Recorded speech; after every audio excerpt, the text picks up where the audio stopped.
So, good evening. Om Shanti. My name is Judy Rodgers, and I live in Peace Village in the Catskill Mountains of New York. This is the Brahma Kumaris Retreat Center, about 2 hours north of New York City. And I've been studying spiritual things for over 30 years, and I've been with the Brahma Kumaris for about 25 years.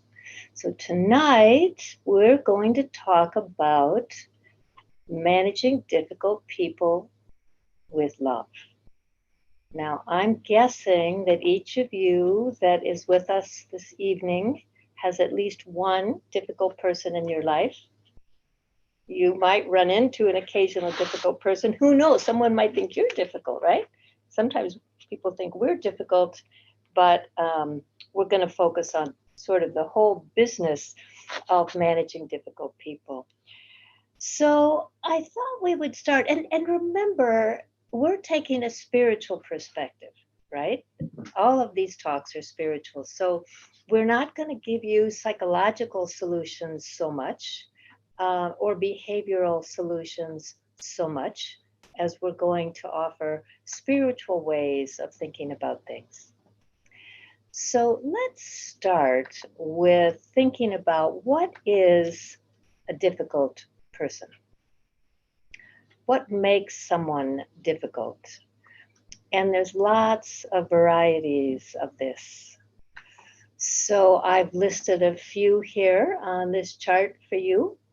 And I thought I'd just chat through them with you, just so we can think about what's actually going on inside of the difficult person. Because when you're talking about spiritual subject matter, you're really talking about what's the inner experience. What's the inner experience of the difficult person you're working with? And what is your inner experience when you are working with that person? All right. So we're talking about the kind of invisible, internal aspects of this. So one kind of difficult person is somebody that you might say has the ego of superiority.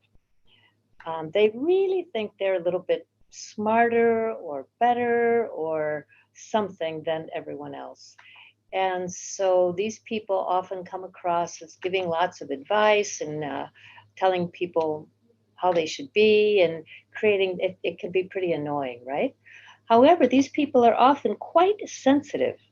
And the other thing about these people is that they really need to have their ideas be accepted. So if they're in a group and they suggest something and it doesn't get accepted, then they get very upset. So you might know that kind of a difficult person. And so with that kind of a person, that's the ego of superiority. Now, there's another kind of ego issue with difficult people, and this is the ego of inferiority. So it's the flip side of that. So with the ego of inferiority, one thing that happens is people, so they have low self-respect, right? They don't feel so good about themselves. And sometimes these people can be very needy. You know, they need lots and lots of reassurance, and they need lots of praise and that kind of thing. And if they don't get it, then they get very sad. Another thing about these people, the low self-esteem people, is they tend to compare themselves with others. So they can create kind of upset for themselves and others by this constant comparing. So that's another type. Then we've got this business of jealousy. Jealousy is just a terrible state. It's a terrible emotion. And I think we've all experienced jealousy.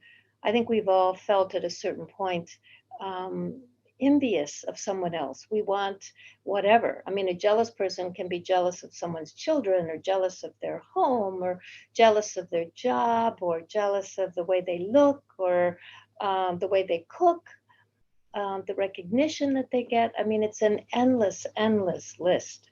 And so someone with this experience of jealousy inside is a very unhappy person, and they tend to make other people around them unhappy. And then there are people who are just critical. They just criticize everything. right? They walk in and the first thing that's out of their mouth is something that's critical of what they see or what they hear. Um, and then there's people who just have dislike,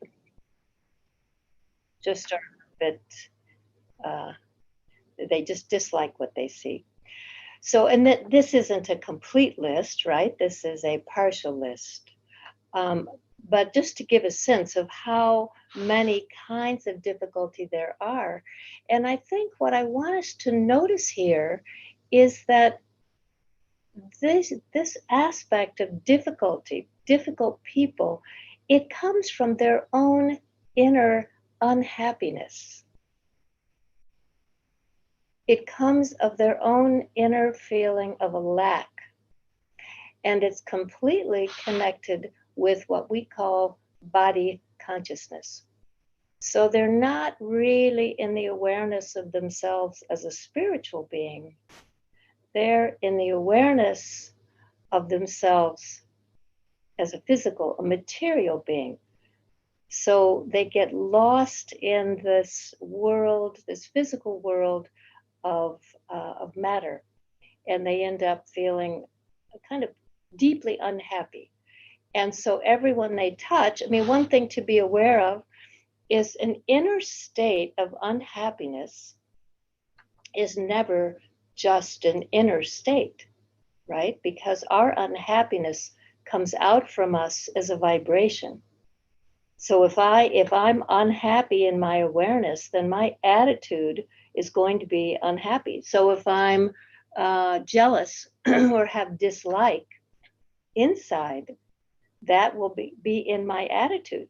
When I look at the thing, I will send dislike and it will come out of my eyes. I will have a vision of dislike. And when I open my mouth, out will come unpleasant things. So difficulty, this phenomenon of being a difficult person or dealing with difficult people, it's an inner state. It comes from an inner unbalance, you might say. And so the remedy has to be an internal remedy. We're not actually going to address the internal unhappiness or the internal upset with an external solution. Okay, so that's the start. Now let me flip this page.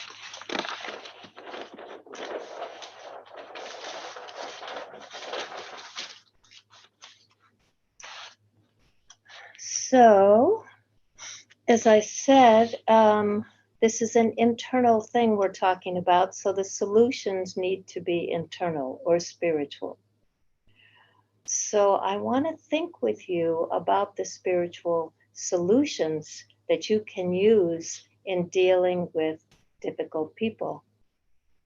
Now, the very ground for a spiritual solution is to be conscious of yourself as a spiritual being. Have you ever had people tell you they're very spiritual, but actually they're angry and upset all the time or whatever? You know, the secret to a spiritual solution is that I can center myself in what we call soul consciousness or self consciousness. So when I do that, then I'm aware of myself as a body. I know I'm a man or a woman. I'm old, I'm young, I'm white, brown, black, yellow. I know all that, but I understand my true identity to be that I am a point of light behind the eyes. So that's where you start with a spiritual solution. None of the things I'm about to talk about will work if you aren't in spiritual consciousness. And I would say this, sometimes when we're working with difficult people, we don't realize that we've become upset, right? That somehow they've upset us. And we try to solve the issue in an upset state. That doesn't work. So if someone has upset you, then you have to find a way to withdraw and become quiet and center yourself as in this soul conscious state. So you quiet yourself down and you remind yourself of who you really are. It almost never works to just react. You have to put a pause in there, and then you have to be able to stabilize yourself in soul consciousness in order to invoke any of these solutions. So we can come back to that, but that's the ground. So the very first solution I want to talk about is pure intentions. So when we are in our lives, it is generally the case that we just go through life, and whatever experience comes, we react to that. So if a good experience comes, we have a happy reaction. If a bad experience comes, we have a sad reaction, but we just move along reacting to things. Now, when we decide that we're going to move on to a spiritual path, we begin to change that phenomenon of just reacting. So, this business of having a pure intention means that as I'm coming into a situation, I have the conscious thought of bringing benefit. Now, I'll give you an example. So, my physical mother, the mother of this body, passed away in July, about a month ago. But up until that time, I had been going to see her in New York City pretty like once a month at least. So that was my experience. And she wasn't the easiest person. So what I used to do is kind of brace myself. I would go to her place and I would kind of prepare myself to be perhaps upset, perhaps not. I'd hope it would go well, but I was kind of clinched, about the experience because it wasn't always easy. But at a certain point, I thought to myself, all right, let me think about this. What is my intention for this visit with her? What is my intention? So if my intention is to make sure she feels loved. That's generally where I would come out is okay.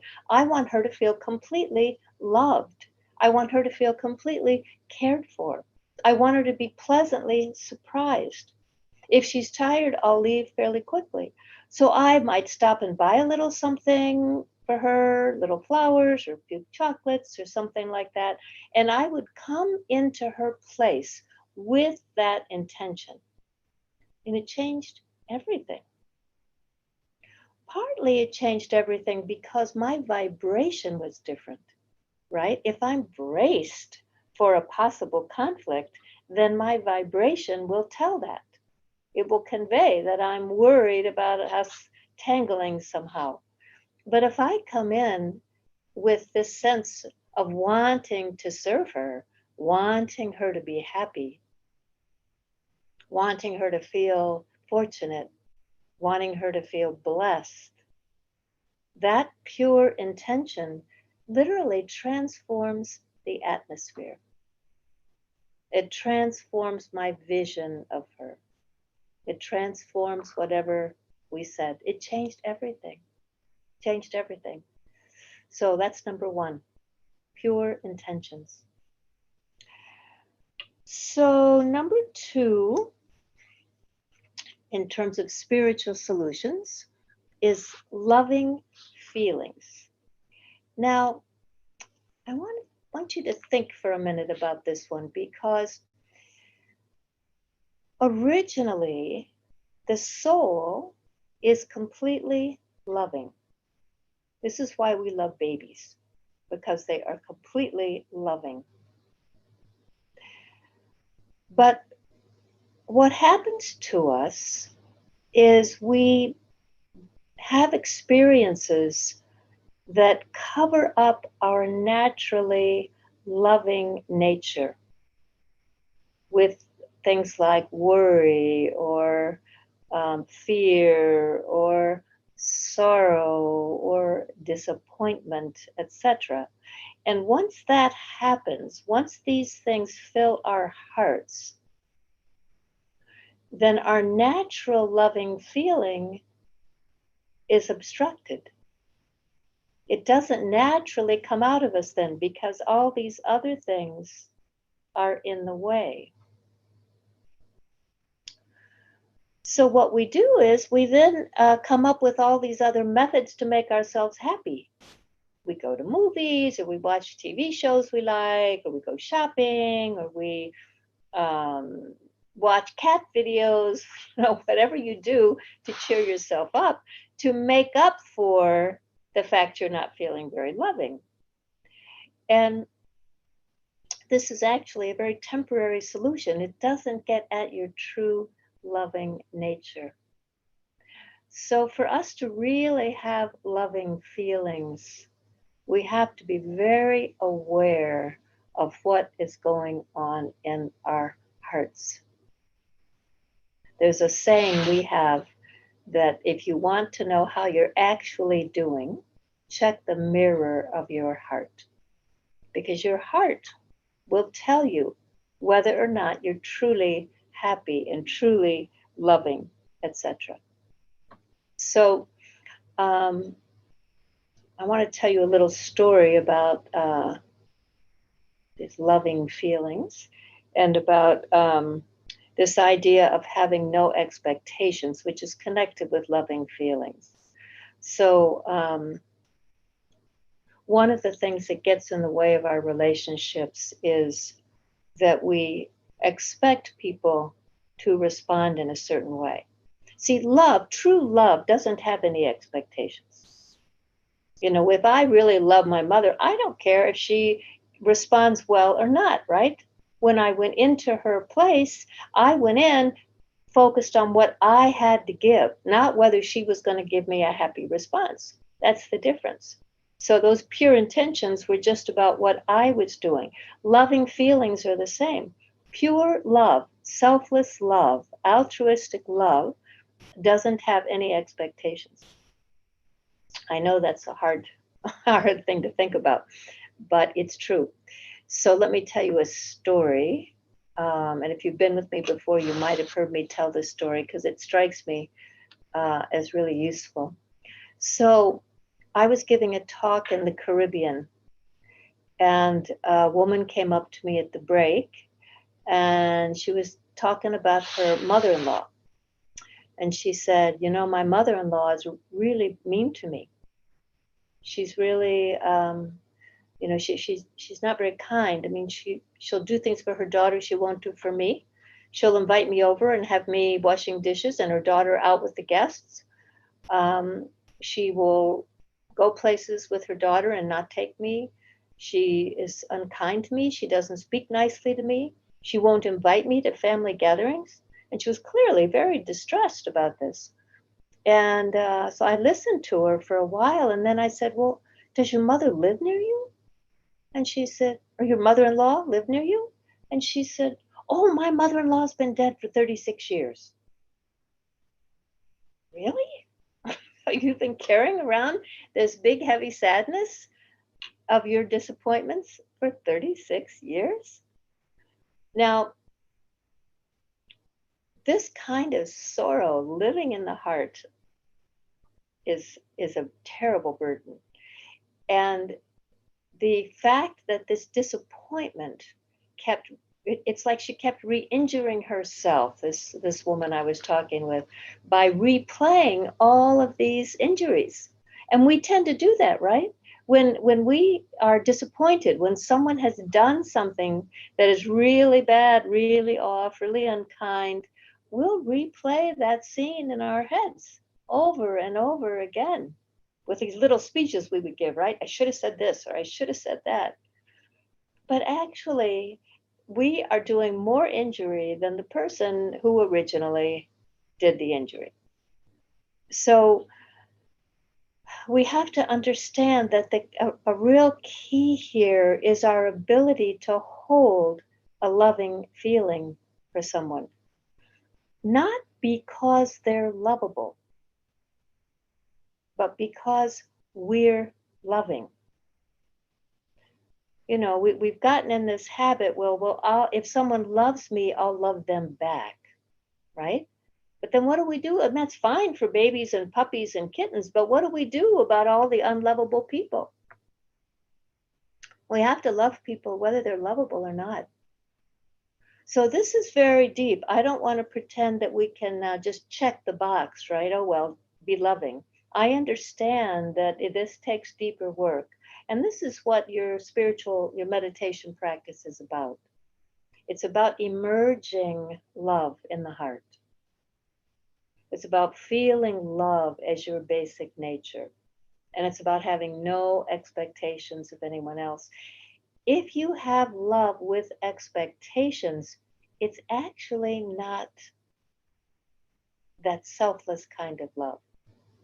Now, this can be especially hard for parents and children, because I know so many parents who say, well, but I want my son to do well. He's not really trying like he should in school, or, my daughter, I'm worried about the way she's behaving. All reasonable, but not reasons to withhold love. So this is a big, long subject that we could talk about a long time. So, okay, so that's two, right? Pure intentions, loving feelings. The third one is see their specialties. Now, when we're upset with someone, all we can see are the things that are wrong with them, right? The things they're doing that we really don't like. And as long as I'm focused on someone's selfishness or someone's uh, rudeness or whatever that difficult quality is, I'm not going to be able to respond to them with love. So one of the spiritual strategies is that you look at this person and you look for something really beautiful in them. So I'm thinking of someone I know who can be pretty difficult, very reactionary. I mean, tends to have big reactions to things, can be say some pretty harsh things, but she has a huge love of animals and of vulnerable people. She is so kind and so gentle with those two populations, animals and vulnerable people. So if I'm in the middle of something with this soul, I won't focus on the bad things she's doing in the moment, the difficult things she's stirring up for me, but I'll look at her and I'll see her as someone who has a kind heart. And then with that vision of her kind heart, now I actually can manage to get through whatever's going on. So see their specialties. Number 4, give no sorrow, take no sorrow. Now, with this one, with all of these, we're dealing with the philosophy of karma, which I'm going to presume you know quite a bit about because you're studying spiritual things. So, what this means is that no matter what someone says to you, no matter what someone does to you or hands to you, you do not give sorrow. You don't say anything back that is going to leave a mark or be harmful or stay in their memory. You don't say what you probably want to say. I can't believe you did that. Who do you think you are, right? You don't do any of that. You keep in your mind, I am going to give no sorrow. Now, I'm going to guess that most of you who are with us tonight probably are pretty good-hearted people. You probably wouldn't tune in to a spiritual talk on a Thursday night if you weren't a pretty good-hearted person. So you probably don't give a lot of sorrow. I'm going to guess that generally speaking, you try very hard to to create goodness around you. But the other part of this solution is take no sorrow. So I want you to ask yourself if you are able to do that. Take no sorrow. Because what we tend to do, big hearted spiritual people, is we tend to be wide open. And then when someone brings us some bad mood or some criticism or something not so nice, it tends to get into the heart and create sorrow in the heart. And we tend to play that scene over and over and over again. And so we re-injure ourselves by replaying the scene. So we take sorrow. The story that we're often told is if someone's going to bring you, gives you a piece of rotten fruit, would you take it? No, no, you wouldn't take it. You'd go, oh, you may not have noticed that's a rotten mango. No thanks. You wouldn't take it, surely. It's the same with this. I'll give you an example. So I have a few clients, and one of them recently is a new manager and someone who reports to her, new employee with this new manager. And the person who reports to her really didn't like her style of talking, didn't like her style of managing, and reported her to HR, and then had a big, to human resources, and then had a big confrontation. And so I was working with the manager to try to help calm the situation down and see if she could provide some constructive guidance. And suddenly the employee resigned, effective like in 3 days. So the manager was very distressed. I talked with the employee, and then I talked with the manager, and the manager was just so sad, you know. She said, I just don't know why this happened. You know, I was doing the best I could, and, you know, I want to learn something from this, and I don't know why I replayed it in my mind. And so we talked for a bit, and I said, you know, sometimes people just don't click, right? Sometimes it's just, there's just not a happy, comfortable rapport. And when something like this happens, you have to, once you've looked at it and asked, is there anything I can learn? Then you let it go. And she said, well, I'm a bit of a brooder, or a bit of a, you know, I brood about things. I think about things. And I said, don't do that. Don't brood about this. Don't keep replaying that scene and making yourself sadder and sadder, and you can't sleep, and it affects your confidence. Don't do that. Learn to just let that go. Get the sorrow out of your heart. So I would say to you, in terms of not taking sorrow, if you can manage, don't even let it into your heart. I would say the stronger your meditation practice gets, the better you'll be at stopping it before it enters your heart. But if it's entered your heart, then do what you can do to get it out of your heart. See that it's there. Remove it. Tell yourself, I don't need this. Fill your heart with love. So don't let sorrow, don't take it and don't give it sorrow. And this has to do with karma, right? If you give sorrow, you're going to get the return of that. So give no sorrow, take no sorrow. And then this next one, give happiness and take happiness. So this is a similar principle. It has to do with the law of karma. So easy to say, right? When you're in the middle of something with a difficult person that you have to give happiness. But that's what will transform the situation. So what it means is you have to ask yourself, what does the situation need? And be prepared to give that.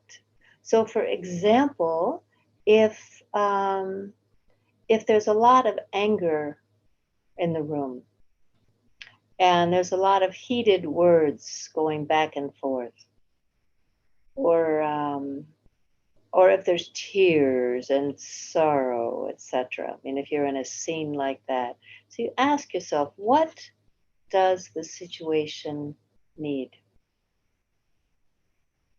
And then you donate what the situation needs. So, for example, if the situation needs peace, I mean, if everyone's tempers are up, maybe all it needs, maybe what you can bring is just this deep sense of peace, not getting yourself tangled up in it. This is where we get into trouble. We choose a side. We have an opinion about something. And so the idea of being able to stabilize again as a soul, get quiet. Even if everyone around you is not quiet, you can get quiet. And then you bring to the situation what it needs. So if it needs peace, if it needs patience, if it needs understanding, if it needs sympathy. And often, I know we feel like we have to talk. You know, when we're in a situation like that, we often feel like we've got to say the right thing. But more important than saying the right thing is holding the right intention and the right feeling.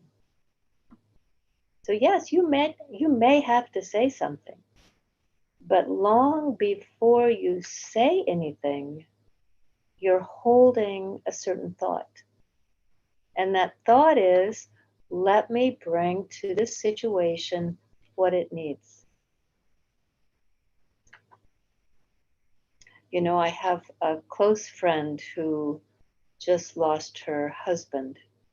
And they had only been married 15 years, and this was the love of their lives, both of them. So I have been staying in touch with her, right? And now these days we can't go be with them. Everything is on Zoom or text or whatever. And so I had to ask myself, what does she need? You know, so often we feel that if someone is sad, and she is very, very sad, that we need to be sad with them. That what they need is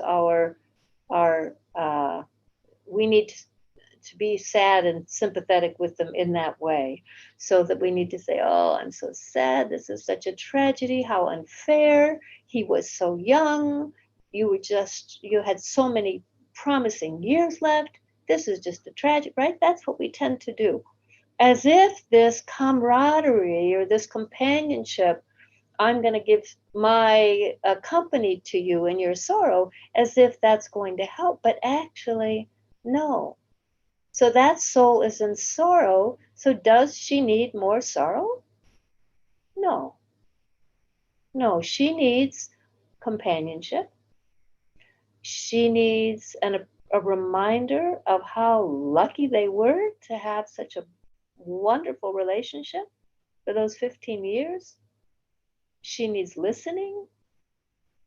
She needs silent company.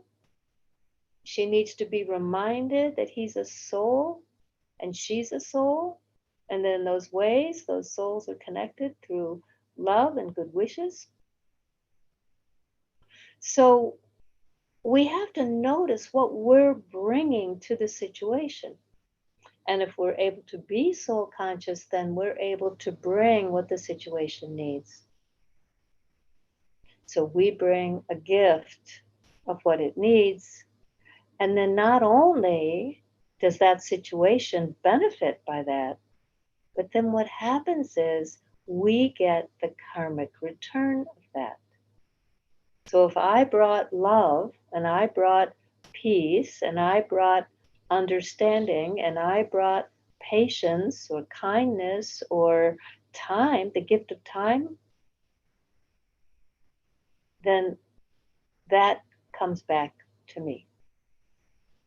And you know, when you see spiritual people, and the ones we know, right? The Dalai Lama, or some of you would have known Daddy Yankee, Pope Francis. What do we notice about them, right? There is a quality of lightness that they move with. And what they're moving with is a couple of things. One is the return of their good karmas, and another is blessings. Because what do people feel for you when you bring them what they need? So when you bring someone compassion or you bring someone love, what do they feel for you? They feel huge gratitude. And in their mind, and maybe out of their mouth, they say, bless you. Bless you for being with me right now. Bless you for your kindness, right? It's the same with difficult people in difficult situations. You bring to them what they need. Don't let yourself react to what's going on. So let's review where we are with spiritual solutions. So I'm suggesting 5. There are probably 1,005, but I'm just giving you 5 to work with. And I would recommend you actually try working with them, because these aren't, it's not like they're up here. These are grounded spiritual solutions that have actual impact in the world. So pure intentions, that's like I was with my mother, right? You come into the situation wanting to bring benefit, intending to create a certain mood or outcome. The second are loving feelings. Loving feelings, that's no expectations. I'm just going to be loving. I don't care what you do back. I've had people say to me, but what if I'm loving? What if I make her a big thing of soup and she doesn't even say thank you? Oh, well, did you make the soup so she would say thank you? Or did you make the soup because you had a loving feeling and wanted to make the soup? Loving feeling, no expectations. See their specialties. Sometimes this can take you a few minutes if somebody's really not being beautiful in that moment. If they're being kind of ugly in their behavior, it may take you a minute to remember what's lovely about them. If you can't think of one lovely thing about them, think about how lovely they could be, right? And focus on that, but don't sit with the image of them and their limitation. Give no sorrow, take no sorrow, right? Don't take that rotten fruit. Don't allow sorrow to enter your heart. Don't take the karmic, because then you will get the karmic return of that sorrow. So you don't want to do that. And then give happiness, and then you will receive happiness in return.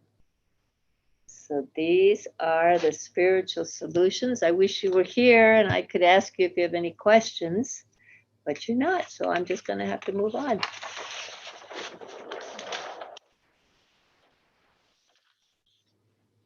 Okay. So how are you going to do these things?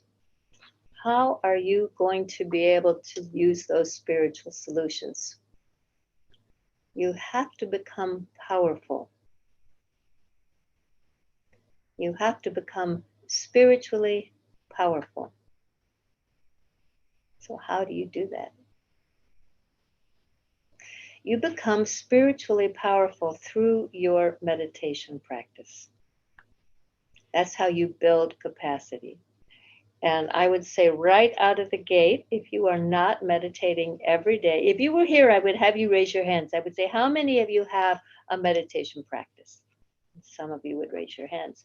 And then I would say, how many of you have a daily meditation practice? And many hands would go down. Because many people meditate when they're in trouble, right? Something bad happens, now I run over to my cushion or my chair or my meditation room, and now I'm trying to meditate.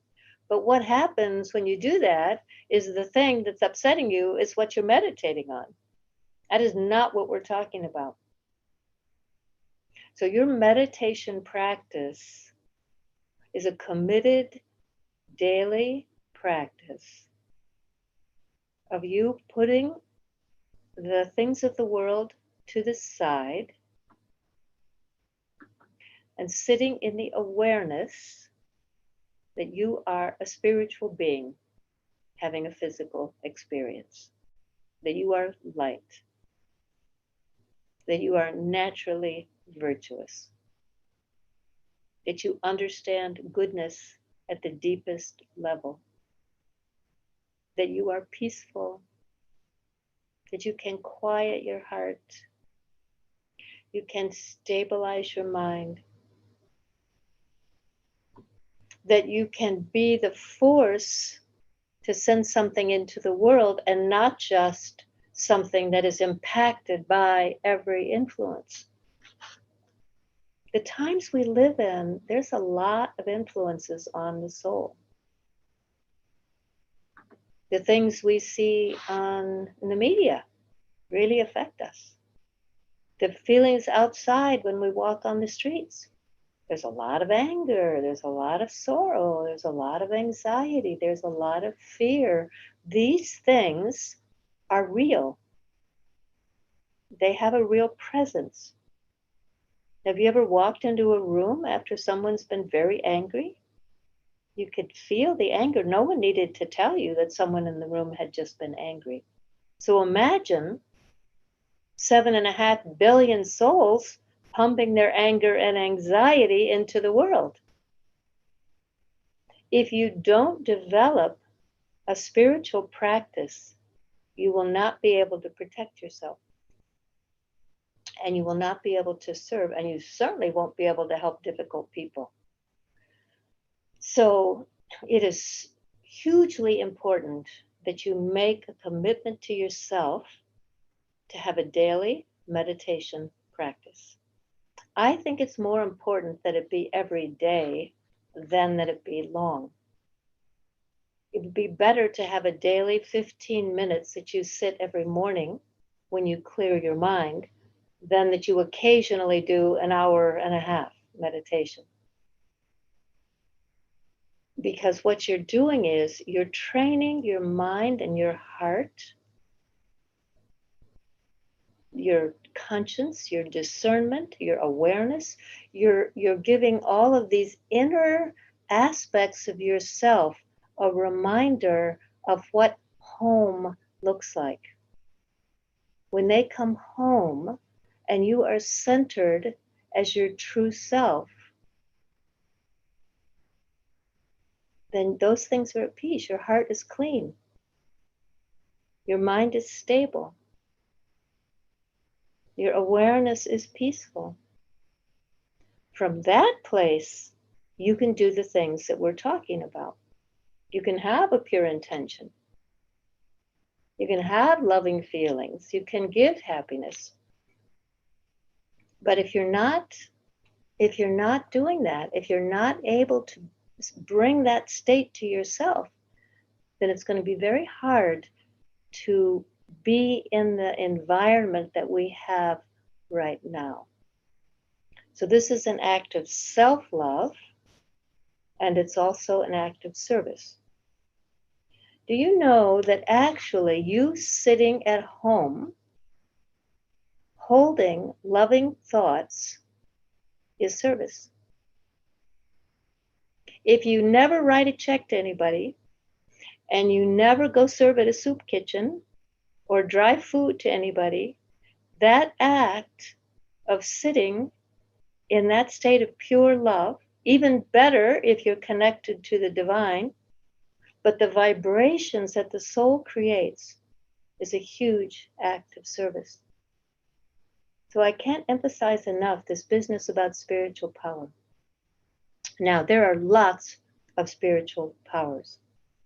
I'm going to talk about 3, and then we're going to play a video, a little meditation. Maybe play it as audio, I don't know, but a little meditation that will offer another couple. But to understand spiritual power is to understand how you summon something from inside and give that to a situation or give that to another, right? So the first one I'm talking about is the power to tolerate. Now, with tolerating, we're not talking about bracing yourself for the worst, kind of enduring, right?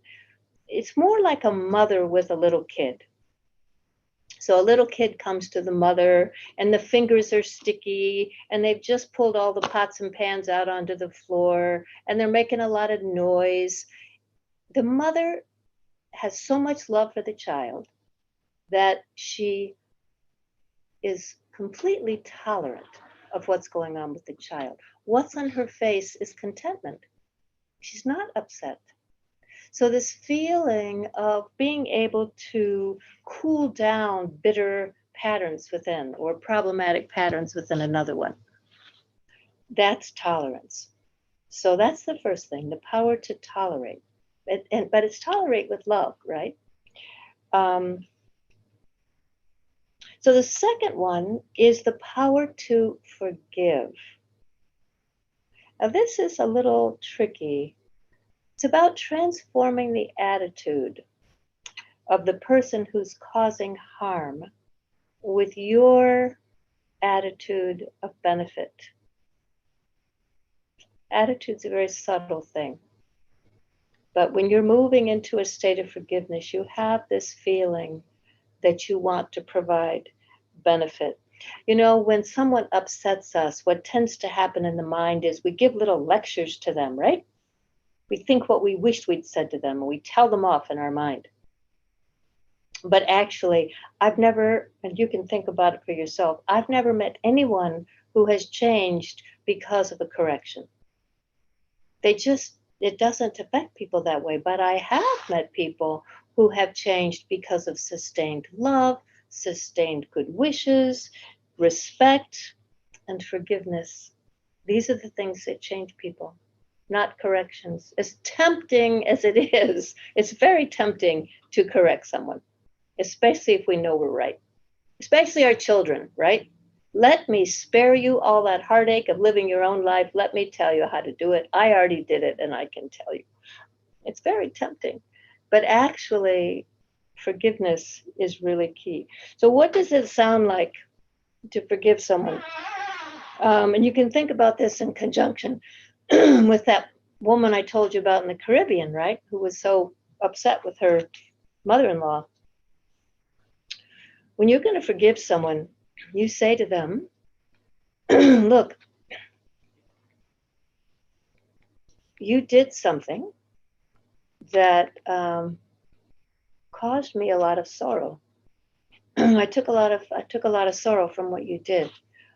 But I understand that at the time you must have felt that's what you had to do or say. So in order to clear my heart, in order to free my mind, I forgive you completely for what you did. And I hold no further feelings about it. I completely free you from any further obligations about this. You don't have to go tell them, can, but you don't have to, because what you're doing is you are removing this from your heart, right? These are inner strategies. So the power to forgive is the power to really create a shift in your heart to benevolence and to releasing someone who you've held in kind of a bondage of sorrow. You know, it's important to understand that if we hold a hard feeling towards someone, we're in a bondage with them, because that's a strand, a subtle strand that connects us to them in not a nice way. So how do you get rid of that bondage that you're in with that person that's repeatedly thinking about them? You forgive them. You release it. You let it go. And it's the same for the self. Sometimes we have a lot of blame or guilt. Forgive ourselves. At the time, I did what I thought I should do. I thought it was the thing to do in the moment. I see now it wasn't. I see I made a mistake. I apologize. And I release myself from any further heaviness about this. but you have to do it deeply, deeply from your heart. So that's power to forgive, right? And then finally, I want to talk a little bit about mercy. Mercy. With mercy, what we're doing is we're giving courage to weak souls. And there's an important thing I want to bring up here in conjunction with mercy. So mercy is a feeling, right, of compassion. It's usually spoken about with compassion. But what's important is that sometimes when something has happened to us, we tend to talk about it afterwards. It makes us feel better. You know what so-and-so did? They did such and such, and we retell the story. That is not mercy. It's not mercy for them, and it's not mercy for us.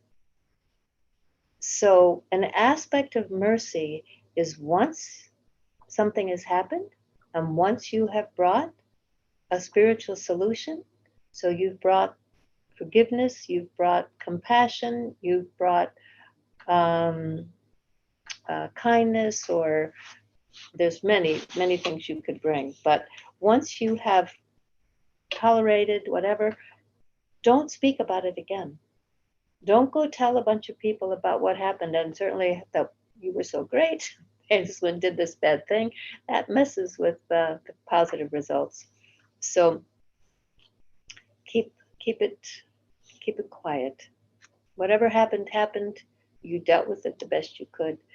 So I'm going to bring this to a close with the meditation. I just want to say to you that in these times, we are cooped up at home with people more than we otherwise would be. We're dealing with people on screens more than we otherwise would be.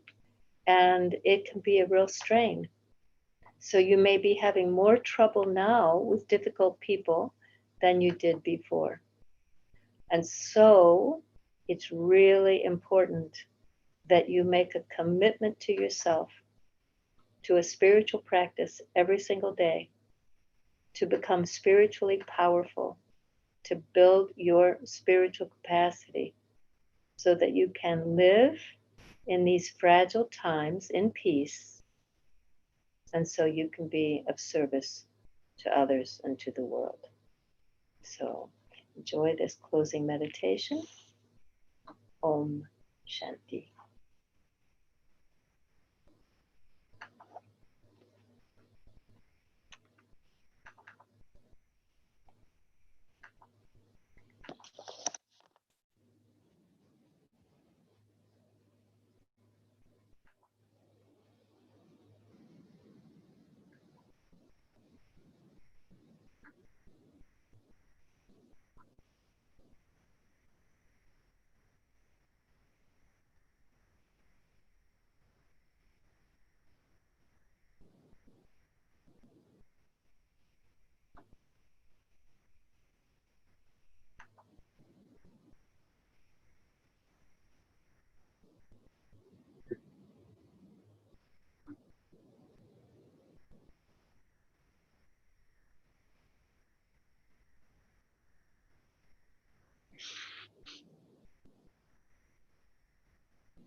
Heavy, even unhappy. We all want to be free of such thinking. How can I free my mind? How can I create a positive mind? First of all, let me go inside and talk to myself. Let go It doesn't matter. Forget it. Let the past be the past. With these thoughts, we are able to stop the circulation of negativity and not hold on. If we realize that thinking and rethinking negative incidents is not the method to put them right, then we start to become free. However, we get angry. We are overcome by a sense of injustice. We are afraid. And so the train of negative thoughts and attitudes gathers speed. Let me have the determined thought to have a positive thought, because positive thoughts create good feelings and a more tolerant attitude towards people. We cannot receive a positive output from a negative input. Let me realize that by blaming and complaining, nothing and no one is going to change for the better. So what to do? Think and act more positively, with more kindness towards others and even towards myself. Let me have patience in my words and compassion in my vision.